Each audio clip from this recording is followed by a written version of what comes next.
اب یہاں سے حضرت لقمان کی وہ نصیحتیں ہیں جو انہوں نے اپنے بیٹے کو کی ہیں، یہاں مذکور نہیں ہے، لیکن مراد یہی ہے کہ انتقال کے وقت جیسے کہ کوئی شخص دولت مند ہے تو وہ اپنے انتقال کے وقت اپنے بیٹوں کو، یا اگر بیٹا ایک ہی ہے تو اسے بتائے گا کس سے لینا ہے، کس کو دینا ہے، کیا حساب کتاب ہے، کہاں کہاں میرے ایسٹس ہیں، کوئی دفینہ ہے تو بھی بتائے گا کہ میرا وہاں فلاں جگہ پر دولت دفن ہے۔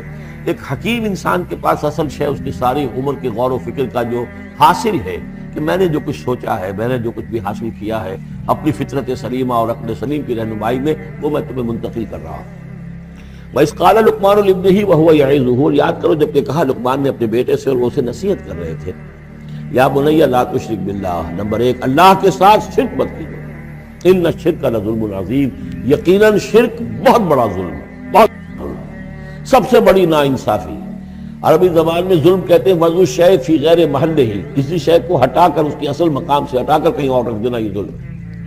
اللہ خالق ہے تنہا، باقی سب مخلوق ہے، اب آپ نے مخلوق میں سے کسی کو اللہ کے برابر کر دیا، یا اللہ کو کسی اعتبار سے گرا کر مخلوق کی صف میں لا کے کھڑا کر دیا، تو اس سے بڑا شرک، اس سے بڑی ظلم، اس سے بڑی ناانصافی، اس سے بڑا ظلم کوئی نہیں۔ اب بنی لا تشرک باللہ ان الشرک لظلم عظیم، اے میرے بچے شرک مت کرنا اللہ کے ساتھ، اس لیے کہ شرک جو ہے بہت بڑا ظلم ہے، بہت بڑی ناانصافی ہے۔ دوسری وصیت ان کی کیا ہے؟ یا بنی انہا ان تک مثقال حبۃ من خردل فتکن فی صخرۃ او فی السماوات او فی الارض یات بہ اللہ ان اللہ لطیف خبیر۔ اے میرے بچے عمل، خواہ وہ نیکی کا ہو خواہ بدی کا ہو، انہا، ہا کی ضمیر ہے عمل کی طرف، عمل خواہ ایک رائی کے دانے کے ہم وزن ہو، اب یہ سب سے چھوٹی چیز رائی کا دانہ، فتیلہ، نقیرہ، یہ تین چیزیں آتی ہیں قرآن مجید میں عام طور پر چھوٹی شے کے لیے، لا یظلمون فتیلہ، لا یظلمون نقیرہ، اور یہ کہ رائی کا دانہ، رائی کا دانہ بہت چھوٹا، تو چاہے وہ نیکی یا بدی ہو رائی کے دانے کے ہم وزن، اور پھر فتکن فی صخرۃ، وہ کسی پہاڑ کی، کسی چٹان کے پیٹ میں جا کر، کسی کھو کے اندر جا کر وہ عمل کیا گیا ہو، اور فی السماوات، یا آسمانوں میں کیا گیا ہو، اب تو آسمانوں میں ہے نا، آپ خلا میں جا کر وہ عمل کر رہے ہیں تو پھر اب تو انسان جو ہے وہاں تک پہنچ گیا ہے، اور فی الارض، یا زمین کے پیٹ میں گھس کر کیا گیا ہو، یات بہ اللہ، اللہ اسے لے آئے گا۔ یعنی انسانی اعمال، انسان اشرف المخلوقات ہے، اور انسانی اعمال ایسی گھٹیا چیز نہیں ہے کہ ایسے ضائع کر دے اللہ، چاہے وہ نیکی ہے چاہے بدی۔ فمن یعمل مثقال ذرۃ خیرا یرہ ومن یعمل مثقال ذرۃ شرا یرہ، لیکن عمل ضائع نہیں ہوگا، چاہے وہ رائی کے دانے کے برابر ہو، پھر چاہے وہ کسی چٹان میں گھس کر کیا گیا ہو، کسی پہاڑ کی کھو میں کیا گیا ہو، چاہے وہ خلا اور فضا کی پہنائیوں میں کیا گیا ہو، چاہے وہ زمین کے اندر سرنگ کھود کر کیا گیا ہو، یات بہ اللہ ان اللہ لطیف خبیر، یقیناً اللہ تعالیٰ باریک بین ہے، باخبر ہے۔ اب دو چیزیں آ گئیں، اللہ کے ساتھ شرک نہیں، اور اعمال کے بارے میں دیکھ لو، نیکی اور بدی کے نتائج نکل کر رہے ہیں۔ اس سے آگے بعد سے بعد الموت کا یہاں تذکرہ نہیں ہے، اس سے بعد جنت اور دوزخ کا، اس لیے کہ یہ چیزیں معلوم ہوتی ہیں پھر نبی کے بتانے سے۔ اصولی طور پر جو چیز حکمت سے انسان جہاں تک پہنچ سکتا ہے وہ دو ہے، ایک خالق اور اس کے ساتھ شرک نہ ہو، اور نمبر دو اس اعمال انسانی ان کا ضرور بدلہ ملے گا۔ اب اس کے بعد تیسری بات، یا بنی اقم الصلاۃ، نماز قائم رکھ، یعنی جس اللہ کو تم نے پہچان لیا ہے، اب محض ایک مرتبہ پہچان لینا کافی نہیں ہوگا، اسے یاد رکھنا ضروری ہے، ورنہ شیطان تمہیں ورغلائے گا، تمہیں ادھر ادھر سے جو ہے تمہارا نفس تمہیں غلط راستے پر ڈال دے گا، جب تک کہ یہ ایمان باللہ مستحضر نہ رہے ذہن کے اندر۔ اور ایمان باللہ کو مستحضر رکھنے کے لیے ذکر ہے جو ہم پڑھ چکے ہیں، اتل ما اوحی الیک من الکتاب واقم الصلاۃ ان الصلاۃ تنہی عن الفحشاء والمنکر۔ لہذا اب نماز کون سی تھی وہ ہم نہیں جانتے، لیکن کوئی ذریعہ ایسا ہونا چاہیے کہ تم اللہ کو یاد کیا کرو۔ یا بنی اقم الصلاۃ، اور نمبر 4 وَأَمُرْ بِالْمَعْرُوفِ وَانْهَ عَنِ الْمُنْكَرِ، اور نیکی کا حکم دو اور بدی سے روکو۔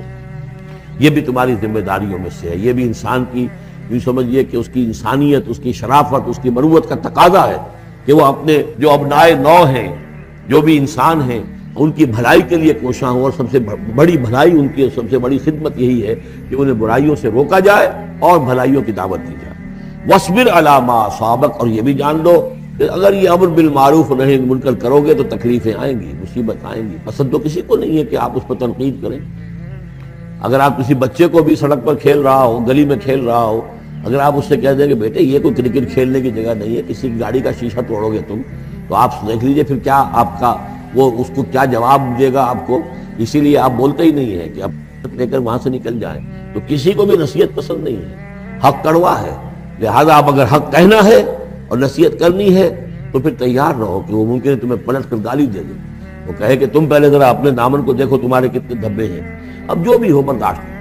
اور اگر کوئی بڑی بات ہے, اگر فرعون کے سامنے جا کر حق کہو گے تو وہ تو کہے گا کہ میں تمہیں جیل میں ڈالوں گا. تو اس طریقے سے یہ وَاصْبِرْ عَلَىٰ مَا أَصَابَكَ, پھر جو شے بھی تم پر آئے اس پر صبر کرو. إِنَّ ذَلِكَ مِنْ عَزْمِ الْأُمُورِ, یقیناً یہ چیزیں ہیں جو بڑی ہمت کے کاموں میں سے. گویا کہ وہ چاروں چیزیں اس میں آ گئیں. وَالْعَصْرِ إِنَّ الْإِنسَانَ لَفِي خُسْرٍ إِلَّا الَّذِينَ آمَنُوا وَعَمِلُوا الصَّالِحَاتِ وَتَوَاصَوْا بِالْحَقِّ وَتَوَاصَوْا بِالصَّبْرِ. یہاں اصطلاحات علیحدہ ہو گئی, تواصی کے بجائے امر بالمعروف نہی عن المنکر آ گیا. صبر جو کا تو ہے, باقی ایمان اور وہ تمام چیزیں اعمال صالحہ میں سے نماز آ گئی, والدین کے ساتھ حسن سلوک آ گیا. آخری دو آیتیں ہیں وَلَا تُصَعِّرْ خَدَّكَ لِلنَّاسِ, اور دیکھو اپنے گالوں کو پھلا کر مت رکھو لوگوں کے سامنے, یعنی تکبر اور غرور اس انداز میں رہنا. وَلَا تَمْشِ فِي الْأَرْضِ مَرَحًا, اور تم زمین میں اکڑ کر نہ چلو. ان اللہ لا يحب كل مختال فخور, یقیناً اللہ تعالیٰ کو جو اکڑنے والے ہیں, اور یہ مختال بنا ہے خیل سے. خیل کہتے ہیں گھوڑے کو.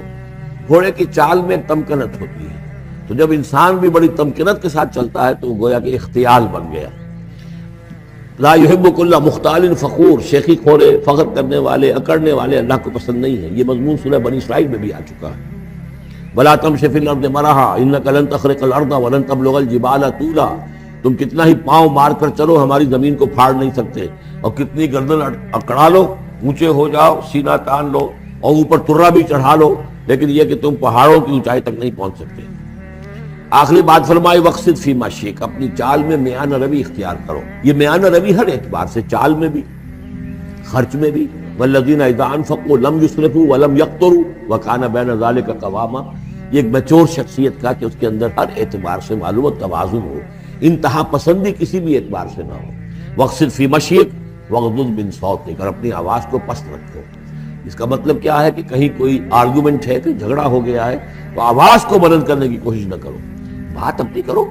عام طور پر یہ ہوتا ہے کہ جب آدمی دیکھتا ہے کہ میری دلیل تو کمزور پڑ گئی, تو پھر وہ اپنی آواز کی والیوم بڑھا کر کوشش کرتا ہے کہ کمپنسیٹ کرے کہ دلیل عقلی اعتبار سے تو کمزور ہے, لیکن میری آواز جو ہے وہ اس کے اندر وزن پیدا کر دے. وَلَا وَاغْضُضْ مِنْ صَوْتِكَ, اور دیکھو إِنَّ أَنْكَرَ الْأَصْوَاتِ لَصَوْتُ الْحَمِيرِ, آواز جو گدھے کی ہوتی ہے وہ ڈھیچو ڈھیچو جب کرتا ہے تو بلند تو وہ بہت ہوتی ہے, لیکن کس قدر ناپسندیدہ آواز ہے, کتنی ناپسندیدہ آواز ہے.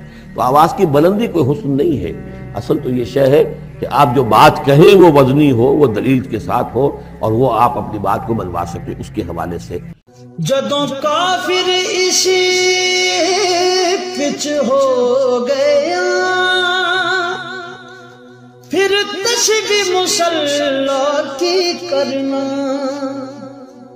اساں ظاہر نو رب منیا اے,